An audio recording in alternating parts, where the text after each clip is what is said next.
को ये बात ध्यान से समझिएगा और अपने दोस्तों से भी जाकर पूछिएगा।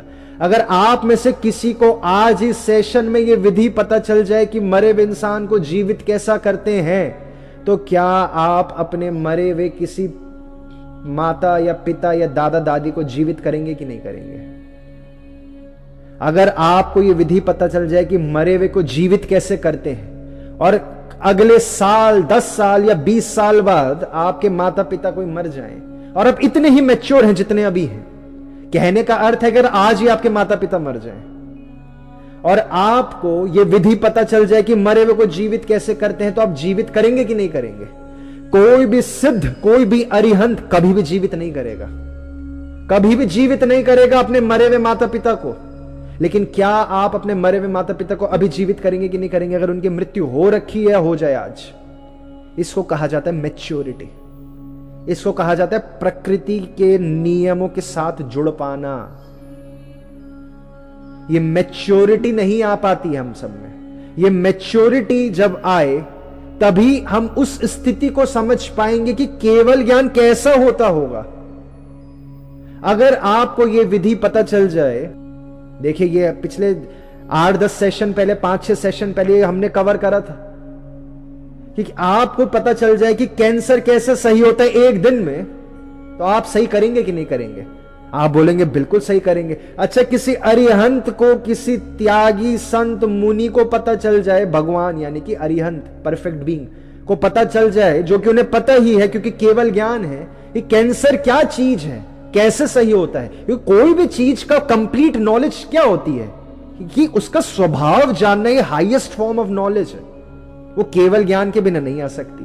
तो अगर आपको यह पता चल जाएगा कि कैंसर कैसे 1 सेकंड में सही होता है, 1 दिन में सही होता है, समय और ऐड कर लो, 1 महीना मान लो, आपकी दुनिया के जैसे नियम है, 1 महीने में कैसे सही होता है, तो आप करोगे कि नहीं करोगे? आप बोलेंगे बिल्कुल करेंगे। अच्छा, कोई अरिहंत करेगा कि नहीं करेगा? कभी भी नहीं करेगा, तो कभी भी इंटरफियर नहीं करता।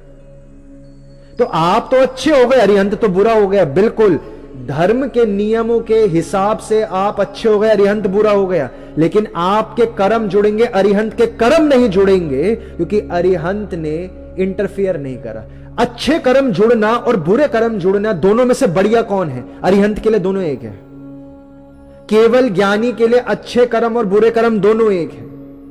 वो हमारे अज्ञान की स्थिति होती है कि हमें कोई चीज बुरी लगती है, अज्ञान होता है कोई चीज अच्छी लगती है। जिस प्रकार से कष्ट या कोई भी प्रकार का बंधन आपका मात्र एक इल्यूजन है, तो कोई भी खुशी की चीज भी आपका एक इल्यूजन है। ये केवल ज्ञान की दृष्टि है।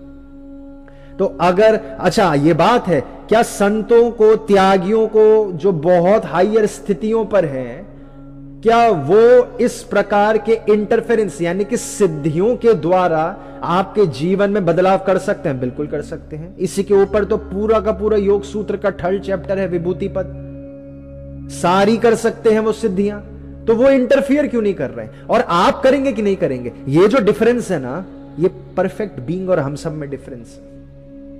ये केवल ज्ञानी का डिफरेंस है, वो कभी इंटरफियर नहीं करेगा। आपके लिए जितना सरल है किसी जरूरतमंद को 1 लाख रुपए देकर, 1000 रुपए देकर उसकी मदद कर देना, परफेक्ट बीइंग, सिद्धियां जिनके लिए, जिनको समझ आ चुकी है। सिद्धियां क्या होती है समझ, सिद्धियों का क्या मतलब, क्या होता है सिद्धियों का?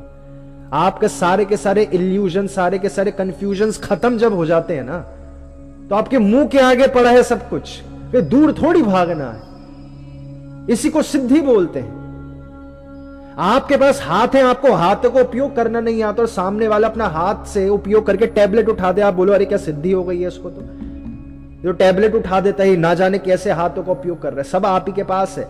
शरीर के रूप में, पोटेंशियल के रूप में, पोटेंशियल आप समझते हैं ना, क्षमता, क्षमता के दृष्टिकोण से आप में, और जो जैनिज्म का गॉड शब्द है, जो ईस्ट के रिलीजन का भगवान शब्द है, परफेक्शनिस्ट, परफेक्शन यानी कि जीवन सही तरीके से जीना आ गया है। पोटेंशियल के मायने में, क्षमता के मायने में, उनमें और आप में कोई भी फर्क नहीं है, 0 फर्क है। तो सिद्धियां कहां से आ रही हैं? सिद्धियां तो आपके अंदर मौजूद है, बस धूल चढ़ रखी है। कुछ दिखाना है किसी को तो, ताकि वो तारीफें कर दे, कुछ शो करना है, एक्टिंग करनी है। जो चीज आती है वो आती है, नहीं आती है तो समझ जाए एक्टिंग नहीं करना जीवन में कभी भी कुछ भी चीज को लेकर। यह केवल ज्ञान तभी आ सकता है। और केवल ज्ञान के मैं उम्मीद कर रहा हूं इस उदाहरण से आप बहुत प्रैक्टिकली समझ गए हैं कि किस दिशा का ज्ञान है वो। सिद्धों के लिए तो योग माया पैदा करना, योग माया एक बहुत बड़ा कंसेप्ट है। इल्यूजन्स पैदा करना, जैसे आपके मस्तिष्क में भी तो इल्यूजन्स ही तो हैं। आपको समाज के सोशल नियम फॉलो करने पड़ते हैं, ये सारे नियम फॉलो करने पड़ते हैं। और करते करते करते करते हम यहां पर पहुंच गए हैं कि सिर्फ वासना बच गया। आपको कुछ सिद्धियां आएगी, कोई शक्ति आएगी, आप उसका उपयोग 100% करोगे। मैच्योरिटी नहीं है। तो extreme maturity, extreme common sense, highest possible common sense, वो केवल ज्ञान की स्थितियां। केवल ज्ञान, क्यों हम बार बार केवल ज्ञान को कुछ समझाने के प्रयास कर रहे हैं? क्योंकि केवल ज्ञान हुए बिना अल्टीमेट ट्रुथ नहीं पता चल सकता। उससे पहले सिर्फ माना जा सकता है। महावीर स्वामी यही बोल रहे हैं, कुछ भी नहीं मानना मेरी बात है। मूर्ख हो तुम, मेरे को फॉलो कर रहे हो। मैं खुद को फॉलो नहीं कर रहा, मैं तो मुंह के आगे देख रहा हूं। सम्यक दृष्टि क्या है? याददाश्त से नहीं चल रहा हूं मैं, महावीर स्वामी कह रहे हैं। याददाश्त से चलना तो अनुभव से चलना है। अनुभव हाईएस्ट पॉसिबल फॉर्म माना जाता है, जो ह्यूमन बॉडी में रहते हुए, इम्परफेक्शन के साथ रहते हुए जो नॉलेज समझी जा सकती है, वो अनुभव है। बस अनुभव क्या है? याददाश्त का मोहताज है अनुभव। आपकी याददाश्त चले जाएगी, आपके अनुभव चले जाएंगे। पिछले जन्मों के आपके अनुभव कहां हैं? पिछले जन्मों के अनुभव। आप पिछले जन्म में भी रेड फोर्ट घूम के आए थे, इस जन्म में भी रेड फोर्ट घूम के आ गए। क्यों जा रहे हो बार बार? अनुभव का ज्ञान यही ज्ञान है। अनुभव का ज्ञान आपके स्पिरिट का ज्ञान नहीं है। स्पिरिट सिर्फ प्योरेस्ट दृष्टा है। ये प्योरेस्ट दृष्टा क्या होता है, ये पचाने में थोड़ा समय लगेगा आपको अभी। तो अभी आप कुछ और समझ पा रहे होंगे कि परफेक्ट अल्टीमेट ट्रुथ कैसे पता चलता है। केवल ज्ञान से, अनुभव से नहीं पता चल सकता। आपने अनुभव कर लिया व्यंतर को, क्या आपको अल्टीमेट ट्रुथ पता चल गया? आपको लगेगा हां मुझे तो पता चल गया, मैं बातें करता हूं उनसे। नहीं, वो नहीं पता चल सकता। आपने कोई चीज खाई, आपको उस खाने के बारे में कितना ही पता चल गया, बस इतना ही अनुभव का ज्ञान। ये हाईएस्ट ज्ञान नहीं है। बहुत सरल है, अपनी एस्ट्रल बॉडी प्रोजेक्शंस बहुत सरल है। आप एस्ट्रल बॉडी प्रोजेक्ट भी कर लोगे। अनुभव का ज्ञान में क्यों उतना खूबसूरत, उतना बड़ा नहीं बोल रहा हूं। क्या होता अनुभव का? अनुभव का ज्ञान हाईएस्ट ज्ञान नहीं है, उसके ऊपर केवल ज्ञान है। अनुभव का ज्ञान में दिक्कत क्या है? याददाश्त का मोहताज है, मेमोरी का मोहताज है। आपके अनुभव के ज्ञान को बदला जा सकता है फॉल्स अनुभव डाल के, वाया रिपीटिशन। और इसके ऊपर तो बहुत सारे एक्सपेरिमेंट्स करते हैं साइकोलॉजिस्ट। डेरेन ब्राउन, आप देखना चाहें डेरेन ब्राउन को देखें, कीथ बेरी को देखें। वो लोगों के ब्रेन में फॉल्स मेमोरीज डाल देते हैं और लोग लाई डिटेक्टर में उस फॉल्स मेमोरी को पास कर जाते हैं। किस प्रकार की फॉल्स मेमोरी? कि आपने तो मर्डर करा है, ये डाल दिया अनुभव में। हिप्नोसिस में डाल दिया, क्योंकि ये आपके मन में सवाल आएगा कि आपका इल्यूजन है कि आप सोल हो, स्पिरिट हो, या व्यंतर सामने मौजूद है। या आपका हिप्नोसिस से डाला गया आपके अंदर, या फिर ये सत्य था। यही अनुभव का ज्ञान, बस कंफ्यूजन रहेगा। चाहे आप हर 10 दिन में अपनी बॉडी छोड़कर एस्ट्रल प्रोजेक्ट करके बाहर चले जाओगे, आपको हमेशा कंफ्यूजन रहेगा कि वो आपका इल्यूजन है कि रियलिटी। बस आप गप्पे मारने के लिए आपके पास कुछ मसाला मिल जाएगा, आप मूवीज बना दोगे, ये मेरी कहानी है, मैंने 10 बार एस्ट्रल प्रोजेक्ट करा है। 100 लोग, 150 लोग, 2000 लोग आकर ये साबित कर देंगे कि एस्ट्रल प्रोजेक्शंस तो सिर्फ इल्यूजन है। और ये दवाई खा के तो कोई भी एस्ट्रल प्रोजेक्ट कर सकता है। बहुत सारे जड़ी बूटियां हैं जिनको खाकर आपको अनुभव होगा आपने बॉडी छोड़ दी। वही अनुभव का ज्ञान और कुछ भी नहीं है। लेकिन ये ह्यूमंस के लिए हाईएस्ट पॉसिबल है, क्योंकि अभी हमें केवल ज्ञान ना समझाने के लिए कोई मौजूद है, ना समझने के लिए हमारे इंटरनल ऑर्गन्स मौजूद है। तो कोई मौजूद हो केवल ज्ञानी, उसकी मौजूदगी में कि पहले तो केवल ज्ञान थोड़ा समझ है कि होता कैसा है केवल ज्ञान। आपके सेंस ऑर्गन्स के द्वारा आपको कभी भी अल्टीमेट ट्रुथ पता ही नहीं चल सकता, चाहे आप 1 करोड़ काल चक्र में जी जाओ, क्योंकि वो सिर्फ याददाश्त है। याददाश्त का ज्ञान को भुलाने के लिए ही तो आपका शरीर को खत्म किया जाता है, जीवन और मृत्यु, शरीर की जीवन और मृत्यु। वो याददाश्त आपके शरीर में मौजूद है और सामने ऑब्जेक्ट में मौजूद है, उन दोनों के तालमेल को आप याददाश्त कहते हो। अनुभव बहुत ओवररेटेड ज्ञान है, क्योंकि केवल ज्ञान को अंडरस्टैंड कैसे करोगे? मटीरियल नॉलेज ही नहीं है केवल ज्ञान। इंटरनल, जब तक आपकी ऑर्गन्स, इंटरनल सेंस ऑर्गन्स नहीं विकसित होती, अल्टीमेट ट्रुथ नहीं पता चल सकता। केवल ज्ञान की कुछ झलक आप समझना चाहते हो तो उस केवल ज्ञान से पहले के अरिहंत के जीवन को समझो।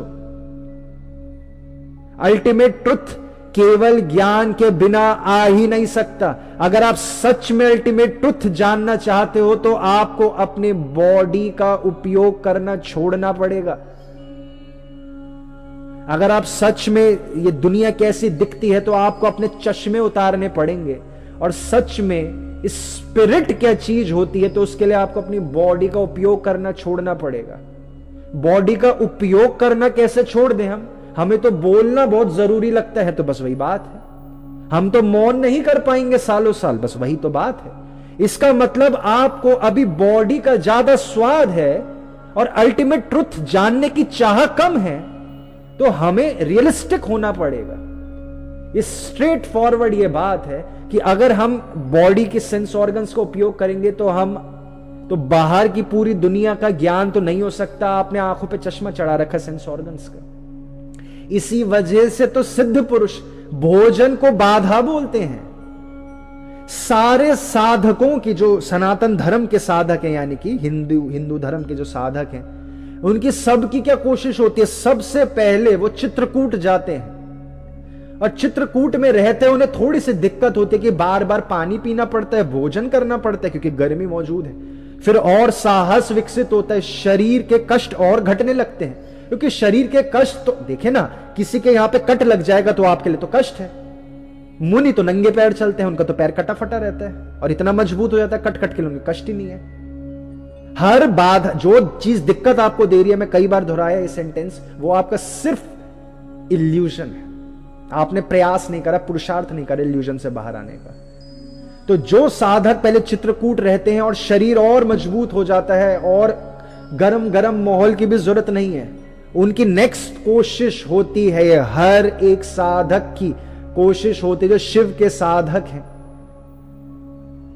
वो हिमालय की तरफ चले जाते हैं, वो केदारनाथ चले जाते हैं, क्योंकि वहां पर उन्हें सिर्फ एक बार भोजन करना पड़ता है और पानी की भी ज्यादा आवश्यकता नहीं होती। वहां पर उनके लिए भोजन भी डिस्ट्रैक्शन है। शांत केव में घुस जाते हैं, क्योंकि वहां कोई आम जन पहुंच ही नहीं सकता पैदल चल के। जन पहुंचेगा तो शरीर का प्रयोग करना पड़ेगा, तो डायरेक्ट वहां नहीं पहुंचा जा सकता कि शरीर का उपयोग छोड़ दिया। ज्ञान लेते लेते आपको सारी की सारी बॉडी का उपयोग कुछ ऐसा दिखने लगेगा, जैसे मैं अभी आपको बोलूं कि आज आप अपने छत पर, फिर से याद करो, मैं कई बार आपके लिए दोहराता था कि अपने छत की टंकी के ऊपर रोज दिन दहाड़े 3 बजे खड़े हो जाओ डेली, और अपने सर पर अंडे फोड़ो बिना किसी कारण के, तो आप करोगे क्या ये काम? क्यों करोगे? कोई प्रयोजन ही नहीं है उस चीज का।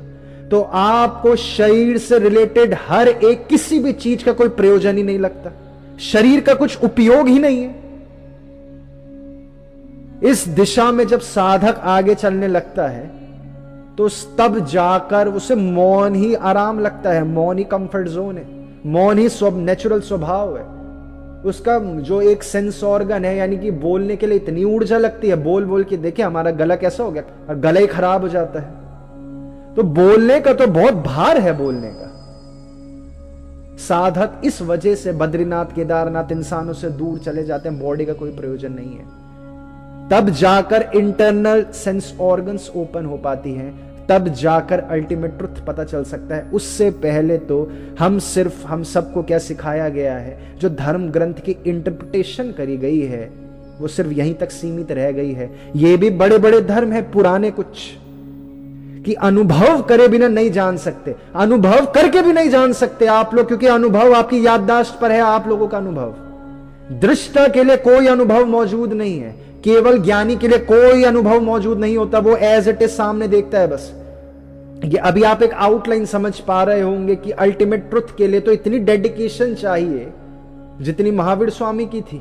अच्छा, महावीर स्वामी को अल्टीमेट ट्रुथ हुआ तो उस वक्त के सभी लोगों को अल्टीमेट ट्रुथ पता चल गया होगा जो महावीर स्वामी की बातें सुन रहे थे? नहीं, सिर्फ गणधरों को अल्टीमेट ट्रुथ पता चल पाया।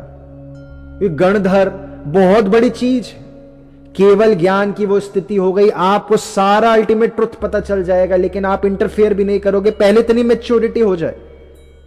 आप पूर्णतः ऐसे रह सकते हो, पूर्णतः ऐसे रह सकते हो, लेकिन आपने चूज करा है सफरिंग पेन। सफरिंग पेन खुद में तो एग्जिस्ट नहीं करती है, वो इल्यूजन हमने चूज करा है, वो अज्ञान हमने चूज करा है। क्योंकि सफरिंग और पेन, दुनिया कंपटीशन की बन चुकी है, तो दूसरे की सफरिंग आपका प्लेजर है। दूसरे को हराए बिना कंपटीशन की दुनिया में आप जीत नहीं सकते। आपको नहीं पता ये बात। आप जो भी आज तक आपकी जीत है वो दूसरों की हार पर आश्रित है। क्योंकि 5वें एरा में यानी कि कलयुग में पूर्णतः हर चीज कंपटीशन ओरिएंटेड है। एक वक्त तक कॉपरेशन ओरिएंटेड। एक लैंग्वेज थी करुणा, कंपैशन, ये लैंग्वेजेस थी। ह्यूमन रेस को कंपैशन और करुणा के अलावा मुंह खोलने की जरूरत नहीं है, लैंग्वेज की जरूरत ही नहीं है। ये हम पहले भी आपको कहते थे, धर्म ग्रंथों में क्या लिखा है कि पहले की सजाएं क्या होती थी? सजा, आज की तो जेल में डाल दिया, पहले सजा होती थी कि शब्द बोल दिया धिक धिक, ये शब्द बोल दिया, हा, ये शब्द बोल दिया, हा बोला ही दिया तो हो गया, बस गाली हो गई कि किसी को सजा हो गई है। बहुत खूबसूरत, बहुत इंपॉर्टेंट उदाहरण बताया है। आप कभी इस चीज पर विचार करें। अब हालांकि चारों ओर आम के पेड़ ही कहाँ मौजूद है, चारों ओर तो गाड़ियां मौजूद है, तो गाड़ी का ही आप विचार कर पाओगे ना, आम के पेड़ पर थोड़ी विचार कर पाओगे। नारियल का पेड़ ही नहीं मौजूद है, आपकी चारों ओर तो बिल्डिंगें मौजूद है, आपकी पोटेंशियल गर्लफ्रेंड्स और बॉयफ्रेंड्स मौजूद है आपके चारों ओर। इस प्रकार की दृष्टि हो गई है। नारियल के पेड़ को पानी देने की क्या जरूरत है? आम को बीज प्रोड्यूस करने के अलावा पल्प प्रोड्यूस करने की क्या जरूरत है? आम के पेड़ को क्या जरूरत है? यह प्रकृति का नियम है। बिना किसी एक्सपेक्टेशंस के दूसरों को देते रहो, बस यही भाषा है, यही लैंग्वेज है प्रकृति की। कोई मतलब नहीं है आम के पेड़ को कि अगर आम का पेड़ कल से पल्प ना दे, उसको 1 इंच का नुकसान नहीं होने वाला। लेकिन प्रकृति की हर एक चीज ऐसी ही डिजाइंड है कि वो दूसरों को जितना दोगे आप उतना फैलोगे। अगर आपको धन भी चाहिए ना, तभी भी धन भी प्रकृति के नियम से बंधा है। आपको शरीर स्वस्थ चाहिए, वो भी प्रकृति के नियम से बंधा है। प्रकृति का नियम है करुणा, कंपैशन। मुक्ति प्रकृति के नियम से नहीं बंधी है। मुक्ति वो स्थिति है जब अब आपको प्रकृति ने इतना पाल पोस के बड़ा कर दिया, अब आपको प्रकृति की नीड नहीं है। अब आपको यानी कि शरीर की नीड नहीं है। जब तक आपको शरीर की जरूरत है, अगर अभी आपको काम वासना सुखद लगती है, अभी आपको कानों से मिली हुई रस सुखद लगता है, यानी कि पिक्चर देख ली आंखों से, घूम आए कोई कोई जगह, एफिल टावर देख लिया टेढ़ा हुआ, वो टावर ऑफ गीजा का टावर, पिज़ा का जो टावर है वो देख लिया, ये देख लिया, वो देख लिया। जब तक आपको शरीर की जरूरत है तब तक आपको प्रकृति के नियम फॉलो करने पड़ेंगे, तब तक आप धर्म मेघ के अंडर आओगे। धर्म क्या है? प्रकृति के नियम को फॉलो करना आपकी रिस्पॉन्सिबिलिटी है, यह धर्म है। प्रकृति के नियम कहां से मिलेंगे? किसी किताब को पढ़ने से मिल जाए, शायद गीता कुरान को पढ़ने से मिल जाएंगे। आपको प्रकृति को देखने से प्रकृति के नियम मिलेंगे। आपको भाषा के अलावा कोई और तरीका ही नहीं बताया ज्ञान लेने का, तब आपको भाषा के द्वारा ही मिलता ज्ञान है। वो भी 2 डायमेंशनल भी नहीं है वो ज्ञान, वो 1 डायमेंशनल भी नहीं है वो ज्ञान, वो सिर्फ याददाश्त का ज्ञान है, कम से कम अनुभव का, लैंग्वेज का ज्ञान है वो आपका, बस लीस्ट डीप ज्ञान है। आपको प्रकृति के नियम देखो चारों ओर, पेड़ों का बोला, एग्जाम्पल बताया, नदियों का बोला। आप लोग कुछ काम करो और आपका सारा का सारा काम, नदी का सारा पानी पेड़ चूस जाते हैं। लेकिन आप ये समझे कि लैंग्वेज करुणा की लैंग्वेज है। अभी हम पेड़ों से कम्युनिकेट नहीं कर सकते, आप हिंदी इंग्लिश से, आप सिर्फ करुणा से कम्युनिकेट कर सकते हो। आप जानवरों से Hindi English physics in languages से कम्युनिकेट नहीं कर सकते, आप जानवरों से सिर्फ करुणा और कंपैशन की मदद से कम्युनिकेट कर सकते हो। आप किसी भी जानवर से करुणा और कंपैशन का अपोजिट बिहेव करो, वो आपसे ठीक उसी प्रकार से कम्युनिकेट कर पाएंगे। लेकिन अगर आप शांत चित्त हो तभी वो करुणा और कंपैशन की भाषा आपको दिखेगी। कैसे प्रकृति बिना निस्वार्थ भाव के आपको सब कुछ दिए जा रही है, आपको राजकुमार की तरह पाल पोस कर बड़ा करा। आपने ऐसा क्या काम करा, आप सोचें जरा, कि सूरज आपको गर्मी देने के लिए आतुर है रोज। आपने ऐसे क्या कर्म करे हैं कि आपके बिना कुछ करे पृथ्वी से भोजन निकल रहा है बाहर। अभी तो किसानों को बीज बोने पड़ते हैं। अगर इंसान अपनी ये एक्टिविटीज छोड़ दे, ये शैतानियां छोड़ दे, क्या शैतानी की बिल्डिंग बना दी, सड़कें बना दी, जितनी सड़कें हैं आप उसको डेवलपमेंट कहते हो, जितनी सड़कें बनेंगी भोजन उतना कम होगा। इसमें अचंबा क्या है कि भोजन महंगा हो गया। सड़कें आपके खेतों के ऊपर ही तो बन रही है, डेवलपमेंट आपके खेतों के ऊपर ही तो हो रहा है। जो बुलेट ट्रेन चल रही है वो आपके खेतों के ऊपर ही तो चल रही है, तो भोजन तो कम हो गई। आपको बुलेट ट्रेन डेवलपमेंट लगता है तो हंगर भी फिर उस डेवलपमेंट का निष्कर्ष है। अगर इंसान ये शैतानियां करना छोड़ दे तो इंसान को खेती भी करने की जरूरत नहीं है। आप थोड़े सतयुग के बारे में समझेंगे, सतयुग के बाद के यानी कि पहला और दूसरा एरा समझेंगे, तो वहां कृषि तक नहीं होती थी। कृषि करने, खेती करने की जरूरत ही नहीं है, सब ऑटोमेटिक ही है। जंगलों में तो कोई नहीं गया ना बीज उगाने। प्रकृति आपको सब कुछ दे रही है। क्यों दे रही है? क्योंकि वो प्रकृति के नियम हैं। बिना कुछ एक्सपेक्ट करे दे दो जितना कुछ दिया जा सकता है।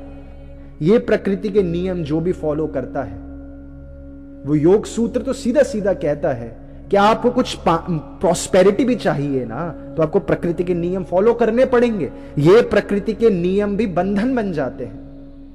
तो आप ये समझ पाएंगे कि धर्म मेघ किसे कहता है। धर्म, आप शब्द समझ पा रहे होंगे, धर्म क्या है। अच्छा, ये आपको हल्का हल्का पता था कि धर्म का मतलब रिलीजन नहीं है, क्योंकि कहीं फेसबुक में स्टेटस पड़ा था कि धर्म तो रिलीजन नहीं होता, धर्म तो ड्यूटी को कहते हैं। अब वो क्या ड्यूटीज हैं, वो तो किताब नहीं, किताब तो चलो बता ही रही है, प्रकृति से देखें वही धर्म। उस रिस्पॉन्सिबिलिटी को अदा करना आपकी ड्यूटी है जब तक आपको अपनी बॉडी की नीड है। साधकों को बॉडी का कोई प्रयोजन ही नहीं है, क्योंकि वो जैसे आप ड्रीम के स्टेट्स को आप उपयोग नहीं कर पाते ना। आप ड्रीम के स्टेट्स से सिद्धियां नहीं बना पाते आप उसमें। साधक उन स्टेट्स में है जो ड्रीम से भी बहुत रिलैक्स स्टेट्स में, जिसमें आप कोमा में चले जाएंगे, क्योंकि बॉडी से बाहर है, मेमोरी से बाहर है। ह्यूमंस तो उसमें कोमा में पहुंच जाएगा।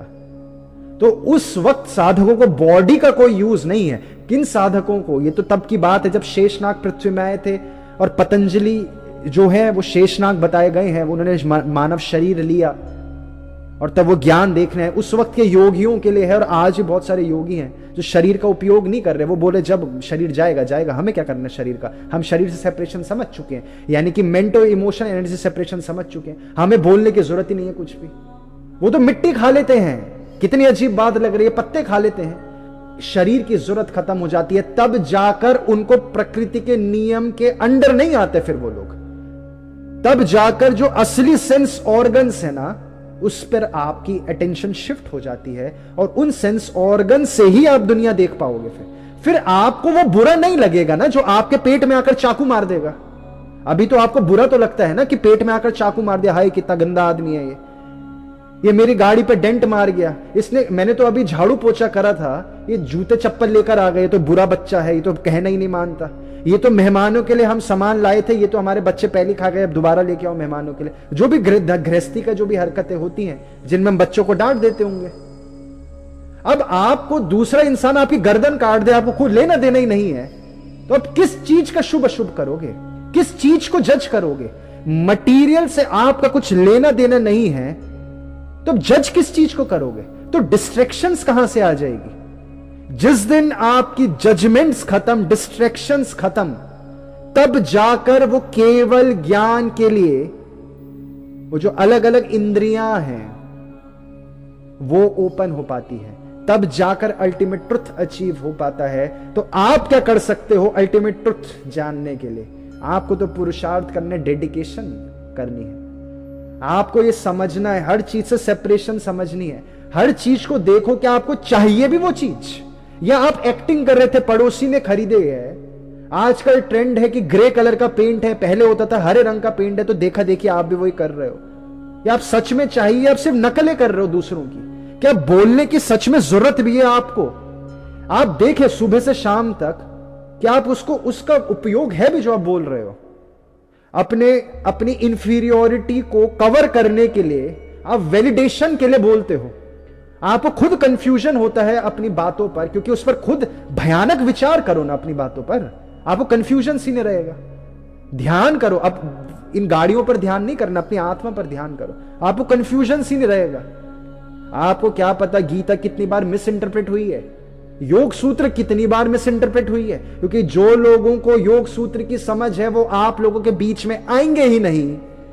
वो बॉडी का उपयोग क्यों करेंगे? योग सूत्र तो सीधे सीधे कह रहा है कि साधक तो बॉडी की नीड ही नहीं है उसे, प्रकृति के तभी तो नियमों से बाहर आ पाओगे।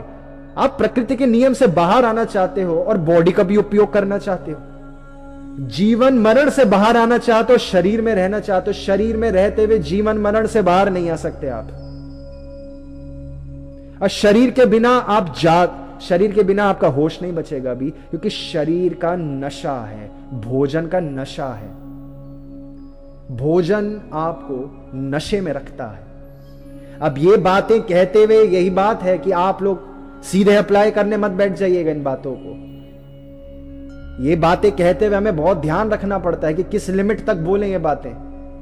और आप लोग कल से ही भोजन करना ही छोड़ दो, ऐसे मत करिएगा। ये फोर्सफुली नहीं होता, वो अपने आप ही हो जाएगा। अच्छा, आप में से जो पुरुष है वो स्कर्ट पहनते हो, या फिर स्त्रियां वो मूछें बनाती है पेंसिल से रोज, अपना आप है ना, तो अपना आप ही होगा। आपको बस वासनाएं खत्म करनी है, विचार करना है कि आप कौन हो, आत्मा कौन है। आप भाषा हो क्या? आप हाथ हो आप। आपका हाथ है, आप हाथ नहीं हो। इन आत्मा पर विचार करते रहे, विचार करने पर विचार करते रहे, आप कौन हो। तो आपको बॉडी का भी, जैसे जिस प्रकार से धन का आपको समझ आता है कि धन तो आए, लेकिन वासना नहीं होनी चाहिए। यह आपको समझ आता है कि क्रोध नुकसान है। अब तो आपको क्रोध जरूरी नहीं लगता होगा। क्रोध करके आपको शॉर्ट टर्म गेन मिलेगा, वो भी इसलिए क्योंकि आप स्पिरिट को नहीं देख पाते अपनी, तो आपको वो गेन लगता है। डांट दिया तो काम निपट गया। अब क्रोध का क्या प्रयोजन है? ईगो का क्या प्रयोजन है? एक्टिंग का क्या प्रयोजन है? लोन क्या होता है? लोन क्यों लेते हो आप लोग? आप एक्टिंग करते हो कि मेरे पास ज्यादा धन है, इस और कुछ नहीं। लोन एक्टिंग का सबूत है आपकी। अब जब जितना धन है उतने में रहो। ऐसे करते करते शरीर से सेपरेशन होती है, तब जाकर वो स्थितियां होती है। लेकिन वही बात है कि अल्टीमेट नॉलेज के लिए आपको भी अल्टीमेट परफेक्शन पर पहुंचना पड़ेगा। तब तक तो सारी की सारी चीजें मान्यताएं हैं। जितने पंडित हैं, जितने साधु संत जो शरीर के उपयोग को अल्टीमेट मान रहे हैं, वो सब मान्यता है, वो मान कर बैठे हैं। धर्म तो प्रकृति का है, आत्मा का है। धर्म आप समझ पाए होंगे, नियम है प्रकृति के। प्रकृति के अलावा कोई रिलीजन ही नहीं है, और तो कुछ रिलीजन ही नहीं है प्रकृति के अलावा। देश कहां होते हैं? देश डंडे खींच रखे हैं इल्यूजनरी, उसको देश बोल दिया है। और फिर आपस में देश लड़ते हैं ताकि पॉलिटिशियंस को जस्टिफाई करा जा सके। यानी आपके लिए शासक चाहिए तो शासकों को जस्टिफाई करा जाता है, देश बनाकर लड़वा दो आपस में, वरना पॉलिटिशियंस की क्या नीड है। सारी की सारी बिस्लेरी की फैक्ट्री हटा दो, नदियां साफ हो जाएगी। सारी के सारी बैटरीज हटा दो, बैटरी की मैन्युफैक्चरिंग, एसी की मैन्युफैक्चरिंग, कूलर की मैन्युफैक्चरिंग, रेफ्रिजरेटर की मैन्युफैक्चरिंग, तापमान अपना आप ही नॉर्मल हो जाएगा। इस सारा का सारा इस नियमों से बाहर आने के बाद ही वो केवल ज्ञान की थोड़ी बहुत झलक आ पाएगी। ये बहुत विशाल सब्जेक्ट है जो आपने पूछा है कि अल्टीमेट ट्रुथ कैसे जाने, क्योंकि ना आपने अल्टीमेट क्यों जोड़ा फिर उसके आगे? अल्टीमेट ट्रुथ तो फिर अल्टीमेट बीइंग बनकर ही आएगा कि साधक जो बहुत आगे पहुंच जाता है वो धर्म मेघ समाधि, धर्म के क्लाउड्स हैं ये प्रकृति के नियम को फॉलो करना आपकी रिस्पॉन्सिबिलिटी है, ये आपका धर्म है। प्रकृति के नियम करुणा, कंपैशन, लव, ये आपकी रिस्पॉन्सिबिलिटी है। सारे जानवर फॉलो करते हैं। आज आप जानवरों को पुचकारें, जानवर कल आपके पास आएगा। आप बीज बोएं, फल उगेगा। वो फल उग गया, आप अमीर हो गए, फलों को बेच देना ना। ये प्रकृति के नियम है। आपको धन भी चाहिए ना, धन। आप धन बांटोगे, आप पे धन आएगा। अभी नहीं दिखता, लेकिन आप करके देखोगे, आप पे अपना आप आने लगेगा, अपना प्रॉस्पेरिटी आने लगेगी आपके पास। ठीक है, तो ये नियम फॉलो करने पड़ते हैं प्रकृति के। यही सूत्र था। इससे भी जब सेपरेट हो जाएंगे तो धर्म में एक समाधि।